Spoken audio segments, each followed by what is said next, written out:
हाँ तो भाई हमें तो पता ही नहीं चला था कि यार कब दिल्ली से हमारा जो वर्ल्ड कप है 2023 का वो कब दिल्ली से शिफ्ट हो गया रावलपिंडी में।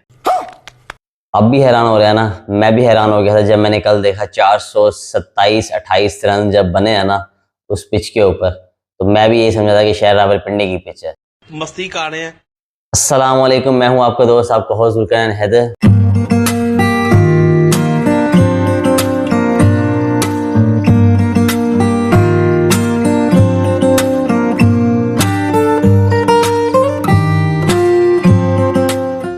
हाँ तो भाई हम बात करेंगे दो डबल हेडर की जो आज मतलब हुए हैं अभी, बांग्लादेश और अफगानिस्तान का सुबह हुआ है और रात को जो हुआ है श्रीलंका और साउथ अफ्रीका का।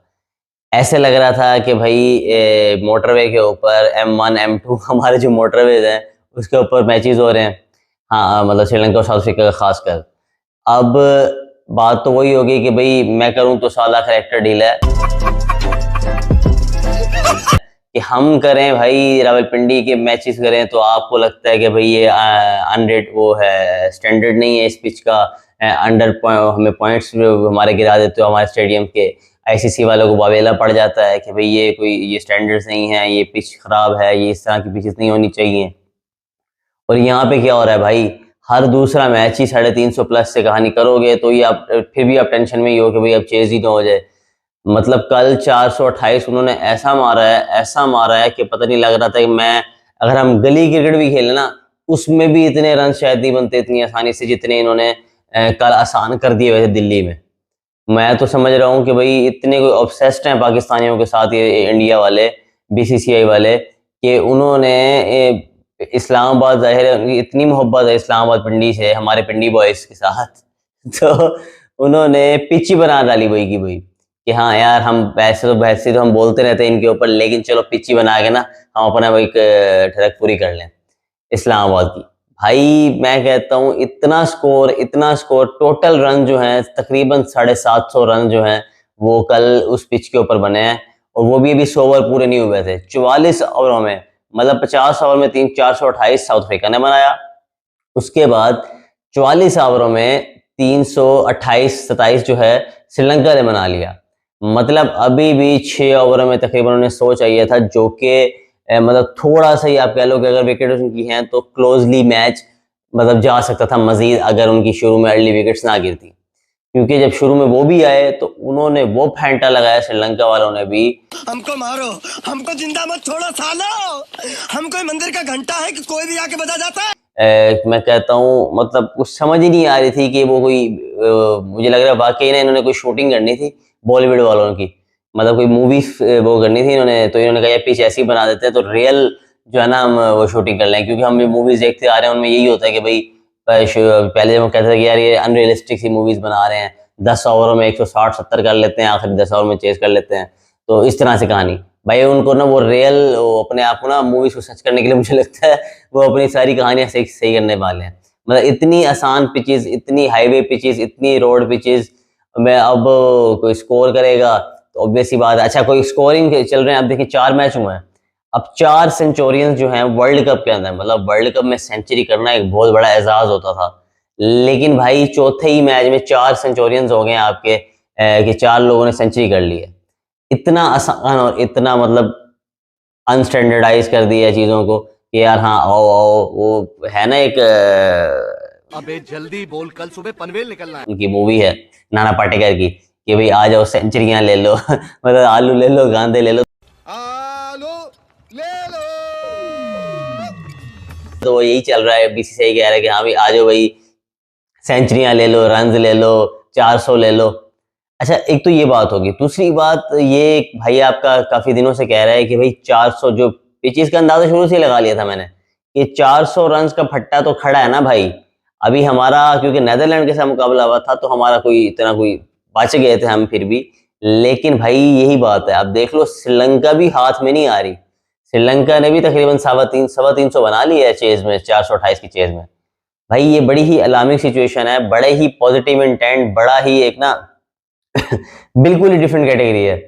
आप मतलब ये वो आम वर्ल्ड कप नहीं है कि आप कहोगे नहीं यार हमने 300 प्लस कर दिया तो अब तो चेस करना ही बड़ा मुश्किल हो जाएगा इवन दो अभी तक 280 प्लस हमारे खिलाफ वर्ल्ड कप में कभी भी चेज नहीं हुआ।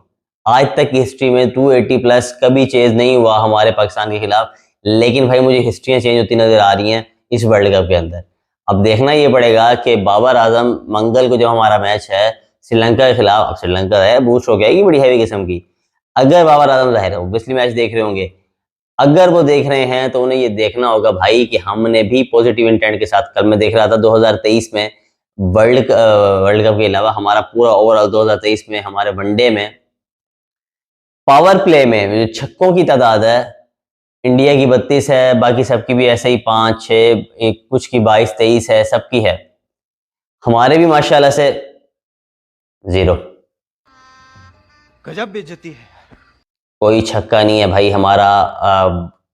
पावर प्ले के अंदर एक भी छक्का नहीं है। ये एक बड़ी ही अलार्मिंग सिचुएशन है। मतलब आपका टॉप ऑर्डर इतना कोलैप्स किया हुआ है, इतना कोलैप्स किया। ऑब्वियस ही बात है, एक मामूल हक है, वो तो ऑब्वियसली सीधा खेलने वाला लड़का है, वो इतने कुछ शॉर्ट शॉट खेलता ही नहीं है। फ़खर ज़मान खेलता था, फ़खर ज़मान की फॉर्म ही नहीं है, पूरे साल से फॉर्म नहीं है।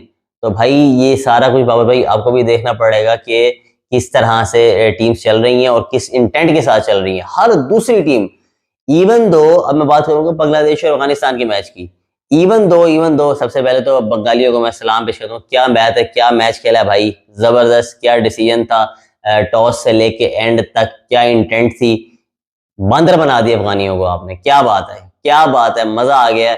जिस गरूर और जिस लेवल पे वो चल रहे थे ना, जरा थोड़ा सा ना उनको नीचे लेके आ गए और बांग्लादेश ने उनको हरा दिया। क्या बात है बंगालियों। उसके बाद हम देखेंगे, अब हम बात करते हैं कि भाई बंगालियों ने वो जो मतलब 156 पे उन्हें आउट कर दिया तकरीबन। अब आप ये देखो कि उन्होंने भी 34 ओवरों में उसको चेस कर लिया। अच्छा, अब ये देखना पड़ेगा कि even though low scoring match हो, हाई स्कोरिंग मैच हो, जिस तरह का मर्जी स्कोर जा रहा है ना, जो रन रेट है ना वो बड़ा जालिम जा रहा है हर किसी का। अब बांग्लादेश का भी रन रेट जो है वो अच्छा, मतलब 1.4 है तकरीबन, हमारा 1.6 है। ये कोई इतना कोई बड़ा डिफरेंस नहीं है। इवन दो श्रीलंका ने भी जब मतलब हारे हैं तो न्यूजीलैंड इसको साउथ अफ्रीका को इतना कोई बड़ा रन रेट नहीं दे दिया डिफरेंस। उसका भी जो साउथ अफ्रीका का रन रेट है, हालांकि साउथ अफ्रीका ने 428 मारा है, लेकिन फिर भी जो उसका रन रेट है ना, net run rate south Africa का, वो सिर्फ 2 पॉइंट है। मतलब उसका न्यूजीलैंड से भी कम है। हालांकि न्यूजीलैंड ने 350 के करीब मारा था, लेकिन 450 मारने के बावजूद भी साउथ अफ्रीका का जो रन रेट है वो न्यूजीलैंड से नीचे है। उसकी वजह यह है कि श्रीलंका की अप्रोच बड़ी अच्छी थी। मतलब मैं इस वक्त ये नहीं देख रहा बाबर भाई, ख्याल कीजिएगा कि हम 2019 में रन रेट से ही बाहर हुए हैं। हमारा कोई ऊपर नीचे वाली कहानी नहीं थी कि हम ज्यादा हार गए, ज्यादा जीत। बाकी जो टीम ऊपर पहुंची हमारे से, हमारे जितने ही मैच जीती हुई थी, सिर्फ और सिर्फ नेट रन रेट पे ही हम हारे हैं। और इस चीज का ख्याल आपने इंतहा का रखना है भाई। इस बेस के ऊपर हमें बाहर नहीं होना, क्योंकि ये पहले से ही दिख रही है चीजें, ये पहले से ही दिख रही है। 9 मैचेस हैं, 9 मैचेस में जहां दाव मिले, जहां कुछ मिले, आपने फड़का देना है। चाहे हार रहे हो जीत रहे हो, आपने नेट रन रेट का ख्याल रखना है बस। तो भाई बात यह है कि डबल हेडर मैच हुआ है और बड़ा ही मतलब एक बिल्कुल ही ऊपर जमीन और एक बिल्कुल ही आसमान, इस तरह से चला है स्कोर कि भाई 150 पे मारा, एक मैच में 150 पड़ा और एक मैच में तकरीबन 450 पड़ गया, 450। तो देखते हैं कि बाबर आजम जो है वो किस अप्रोच के साथ आते हैं। तो इंशाल्लाह उम्मीद तो है कि पॉजिटिव इंटेंट के साथ ही आएंगे श्रीलंका के खिलाफ, और हमारा जो मैच वगैरह है हम इंशाल्लाह जीतेंगे। और उसके खिलाफ उसके इंडिया के मैच से पहले हमारा मोराल भी हाई हो जाएगा इस मैच के जीतने के बाद। तो इंशाल्लाह मिलते हैं नेक्स्ट एनालिसिस के साथ। तब तक की भाई को इजाज़त, अल्लाह हाफ़िज़।